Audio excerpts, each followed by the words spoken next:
واحلل عقدة من لساني نحمده ونصلي ونسلم على رسوله الكريم أما بعد فأعوذ بالله من الشيطان الرجيم بسم الله الرحمن الرحيم قال الله تبارك وتعالى في شان حبيبه إن الله وملائكته يصلون على النبي يا أيها الذين آمنوا صلوا عليه وسلموا تسليما۔ بآواز بلند حضور نبی کریم صلی اللہ علیہ وسلم کی بارگاہ میں درود پاک کا نذرانہ پیش کر لیجیے۔ اللہم صلی علی سیدنا و مولانا محمد وعلی آل سیدنا و مولانا محمد بعدد کل شیء معلوم لک ربی ارینی بجمالک یا رسول اللہ یا رسول اللہ یا رسول اللہ۔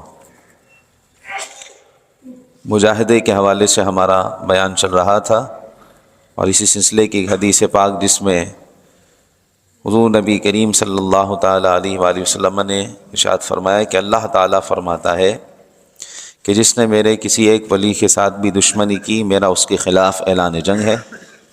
میرا بندہ جن چیزوں کے ذریعے میرا قرب حاصل کرتا ہے ان میں فرائض مجھے سب سے زیادہ محبوب ہیں۔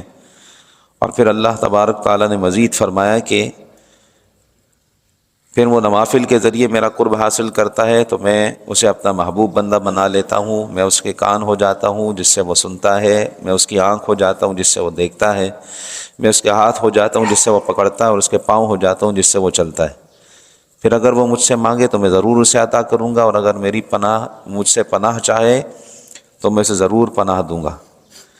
کل کے درس میں ہم نے آپ کے سامنے من عاد لی ولیا سے متعلق چند باتیں عرض کی تھیں اور ساتھ میں یہ بیان کیا تھا کہ کن نوافل سے قرب الہی حاصل ہوتا ہے،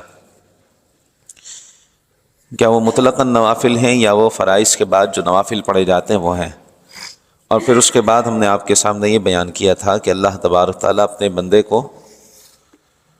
کو محبوب بناتا ہے، اس سے محبت کرتا ہے، محبت کا انعام کیا ہے۔ تو حضرت علامہ ابو زکریا یحییٰ بن شرف نووی رحمۃ اللہ تعالیٰ علیہ بیان فرماتے ہیں جب اللہ تبارک و تعالیٰ اپنے بندے سے محبت فرماتا ہے تو اسے اپنے ذکر اور فرما برداری میں مشغول کر کے شیطان کے شر سے محفوظ فرماتا ہے۔ حضرت مولا علی امیر المؤمنین سیدنا علی المرتضیٰ کرم اللہ تعالیٰ وجہہ الکریم آپ بیان فرماتے ہیں کہ میں کسی بھی چیز کو دیکھنے سے پہلے اپنے رب کی طرف متوجہ ہوتا ہوں۔ اس کا معنی یہ ہے کہ مخلوق کو دیکھ کر خالق کی قدرت کی طرف متوجہ ہونے کا، کہ مخلوق کو دیکھ کر خالق کی تسبیح اور اس کی تحمید اور اس کی تقدیس کو بیان کرنا، اس کی عظمت کو بیان کرنا اور اس کی عظمت کا اقرار کرنا، اور اپنے ہاتھ، پاؤں اور دیگر اعضاء صرف اسی کے حکم کے مطابق استعمال کرنا، کسی فضول کام کی طرف نہ کرنا۔ تو یہ معنی ہے۔ فرمایا کہ اپنے ہاتھوں سے کوئی بیکام کار نہ کرے، اس کی حرکات و سکنات اللہ تبارک و تعالیٰ کے لیے ہوں۔ جب بندے کی یہ حالت ہو جائے کہ اس کی تمام حرکات و سکنات اور اس کے افعال اللہ کے لیے ہوں گے تو پھر اللہ تبارک تعالیٰ اسے ثواب عطا فرمائے گا۔ یہ حضرت مولا علی کرم اللہ تعالیٰ وجہ الکریم فرماتے ہیں کہ جب بندہ اللہ کا محبوب بندہ بن جاتا ہے۔ امام شرف الدین حسین بن محمد طیبی رحمہ اللہ فرماتے ہیں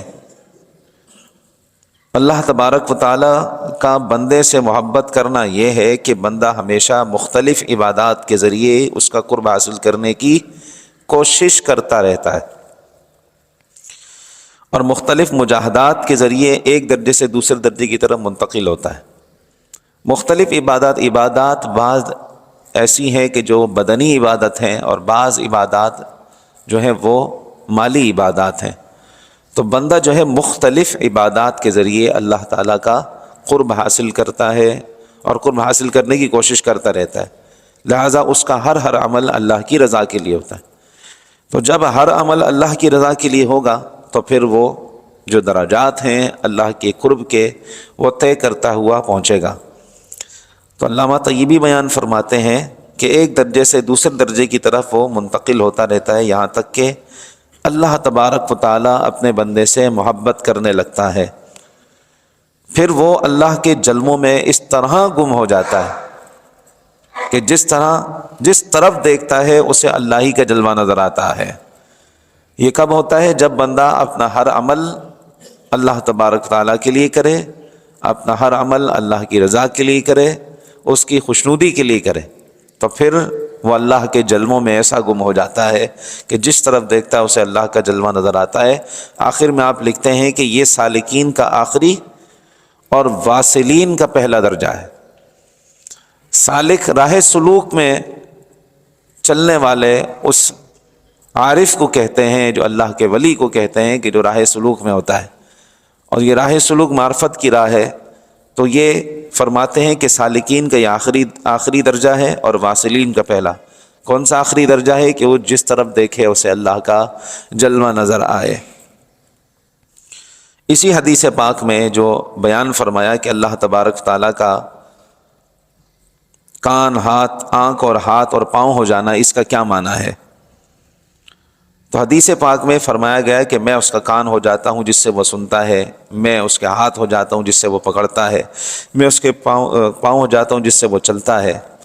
تو علماء کرام اور شارحین نے اس کے کئی معنی بیان کیے۔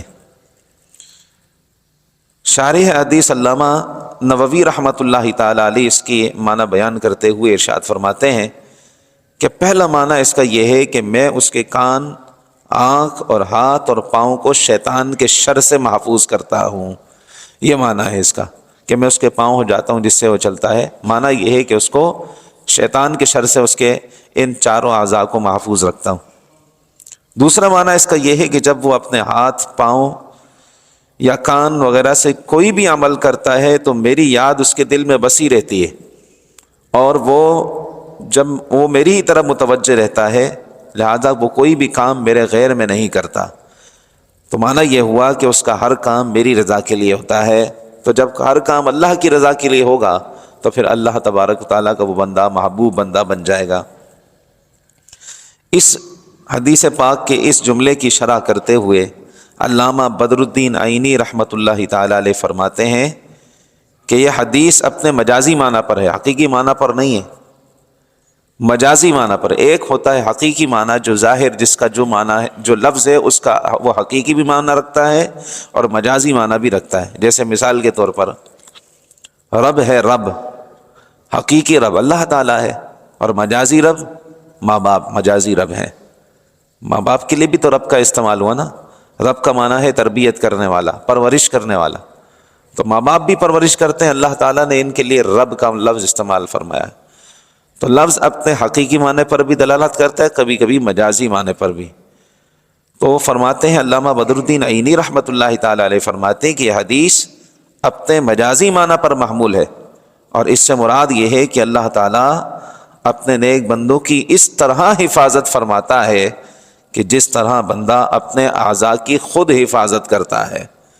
یعنی اس کے جو اعضاء ہیں، ہاتھ ہیں، کان ہیں، آنکھ ہے، اس کے قدم ہے، بندہ خود حفاظت کرتا ہے۔ لازم سی بات ہے کہ ان اعضاء کو ہلاکت میں نہیں ڈالتا، تو جب خود حفاظت کرتا اسی طرح اللہ تبارک تعالیٰ بندوں کی ان اعضاء کی حفاظت فرماتا ہے۔ حضرت سیدنا امام خطابی رحمۃ اللہ تعالیٰ علیہ اس حدیث پاک کے اس جملے کی شرح کرتے ہوئے بیان فرماتے ہیں کہ اس حدیث پاک میں مثال سمجھائی گئی ہے، لہٰذا یہ بھی اس کا ایک مجازی معنی ہی بیان کر رہے ہیں، حقیقی معنی بیان نہیں کر رہے۔ فرماتے ہیں ان کا معنی یہ ہے کہ یہ چار اعضاء یعنی ہاتھ، زبان، کان اور پاؤں سے ہونے والے نیک امور کی پہچان کراتا ہے اللہ تعالیٰ۔ تو جب بندہ جو ہے ان چار اعمال کی طرف متوجہ ہوتا ہے اور ان چار جو اعضاء ہیں ان سے جو بھی اعمال کرتا ہے اور وہ اللہ کی محبت میں کرتا ہے، تو اللہ تعالیٰ ان اعضاء کے اندر محبت ڈالتا ہے، دل میں محبت پیدا ہوتی ہے۔ لہٰذا ہاتھ بھی اللہ تبارک تعالیٰ کی رضا کے لیے چلتے ہیں، آنکھیں بھی اللہ کی رضا کے لیے، زبان بھی اللہ کی رضا کے لیے، کان بھی۔